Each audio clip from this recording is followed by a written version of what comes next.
Hello ನಮಸ್ತೆ ಸ್ನೇಹಿತರೆ, ಎಲ್ರಿಗೂ ಕೂಡ ಮತ್ತೊಮ್ಮೆ ನಿಮ್ಮ ಯೂಟ್ಯೂಬ್ ಚಾನಲ್ಗೆ ಪ್ರೀತಿಯ ಸ್ವಾಗತ. ಯಾರು ನಿಮ್ಮ ಚಾನಲ್ಗೆ ಸಬ್ಸ್ಕ್ರೈಬ್ ಮಾಡಿಲ್ಲ ದಯವಿಟ್ಟು ಸಬ್ಸ್ಕ್ರೈಬ್ ಮಾಡಿ ಅಂತ ಹೇಳ್ತಾ, ಹಲವಾರು ಜನ ಒಂದು 2-3 ದಿನಗಳಿಂದ ಪ್ರಶ್ನೆಯನ್ನು ಕೇಳ್ತಾ ಇದ್ರಿ. ಅದೇನೋ ವಿಷಯಕ್ಕೆ ಸಂಬಂಧಪಟ್ಟಾಗೆ ಅಂತಂದರೆ KPSC ವತಿಯಿಂದ ನೋಟಿಫಿಕೇಶನ್ ಆಗಿದ್ದಂಥ ಲ್ಯಾಂಡ್ ಸರ್ವೇಯರ್ ಒಂದು ಪರೀಕ್ಷಾ ದಿನಾಂಕಗಳ ಬಗ್ಗೆ.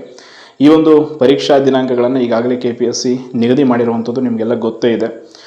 ಯಾವಾಗ ಅಂತಂದರೆ HKದು 31/5, ಹಾಗೆ ಜೂನ್ 1ನೇ ತಾರೀಕಿಗೆ ಎಕ್ಸಾಮ್ ಇದೆ. ಹಾಗೆ ನಾನ್ HKದು 10 ಮತ್ತು 11ನೇ ತಾರೀಕು ನೆಕ್ಸ್ಟ್ ಮೇ ತಿಂಗಳಲ್ಲಿ.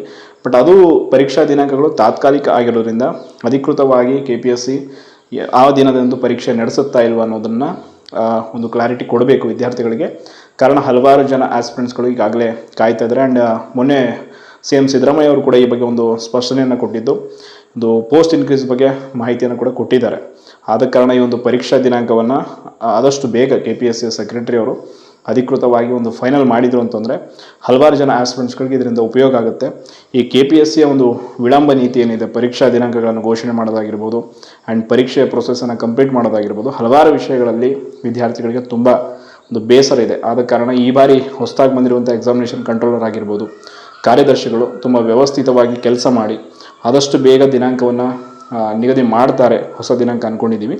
ಈ ಒಂದು ದಿನಾಂಕದಂದು ಪರೀಕ್ಷೆ ನಡೆಯಲ್ಲ ಅನ್ನೋದಕ್ಕೆ ಇನ್ನೊಂದು ಮುಖ್ಯವಾದ ಕಾರಣ ಏನು ಅಂತಂದರೆ, ಈಗ ಆಲ್ರೆಡಿ KS ಮುಖ್ಯ ಪರೀಕ್ಷೆ ದಿನಾಂಕವನ್ನು ಕೂಡ ಅವರು ಮೇ ಮೊದಲ ವಾರದಲ್ಲಿ ಘೋಷಣೆ ಮಾಡಿರೋದ್ರಿಂದ ಅದೇ ವಾರದಲ್ಲಿ ಈ ಒಂದು ನಾನ್ HK ಲ್ಯಾಂಡ್ ಸರ್ವೇರ್ ಎಕ್ಸಾಮ್ ಕೂಡ ಇದೆ. ಆದ ಕಾರಣ ಪ್ರಿಪ್ರೇಷನ್ನು, ಪರೀಕ್ಷಾ ದಿನಾಂಕಗಳ ಬಗ್ಗೆ ಒಂದಿಷ್ಟು ಗೊಂದಲ ಉಂಟಾಗುವಂಥ ಸಾಧ್ಯತೆ ಇದೆ ಅನ್ನೋದು ಕೂಡ ಒಂದು ಕಾರಣ ಇದೆ. ಅದಕ್ಕೆ ತುಂಬ ಜನ ಆಸ್ಪಿರೆಂಟ್ಸ್ ಅಗೇನ್ ಆ್ಯಂಡ್ ಅಗೇನ್ ಕೇಳ್ತಾ ಇದ್ದರೆ, ಇವತ್ತು ನಮ್ಮ ಅಖಿಲ ಕರ್ನಾಟಕ ವಿದ್ಯಾರ್ಥಿ ಸಂಘಟನೆಯಿಂದ ಒಂದು ಟ್ವಿಟರ್ ಕ್ಯಾಂಪೇನ್ ಕೂಡ ಮಾಡಲಾಯಿತು. ಅದರಲ್ಲೂ ಕೂಡ ಒತ್ತಾಯ ಮಾಡಲಾಗಿದೆ, ಈ ಒಂದು ಪರೀಕ್ಷಾ ದಿನಾಂಕವನ್ನು ನಿಗದಿ ಮಾಡಿ, ಅಂದರೆ ನಿಗದಿ ಮಾಡಿ ಅನ್ನೋದಕ್ಕಿಂತ ನಿಗದಿ ಇರುವ ದಿನಾಂಕವನ್ನು ಕನ್ಫರ್ಮ್ ಮಾಡಬೇಕು. ಅಟ್ಲೀಸ್ಟ್ ಆ ಎಕ್ಸಾಮ್ ನಡೆಯುತ್ತಾ ಅಥವಾ ಪೋಸ್ಟ್ಪೋನ್ ಮಾಡ್ತಾರಾ ಅನ್ನೋದನ್ನು ಸದ್ಯದಲ್ಲೇ ಮಾಹಿತಿ ಸಿಗಲಿದೆ. ಆ ಬಗ್ಗೆ ಇನ್ನೊಂದು 2-3 ದಿನದಲ್ಲಿ ನಾನೊಂದು ಕನ್ಫರ್ಮೇಷನ್ ಮಾಡಿಕೊಂಡು ಮಾಹಿತಿಯನ್ನು ನೀಡ್ತೀನಿ ಅಂತ ಹೇಳ್ತಾ ಧನ್ಯವಾದಗಳು.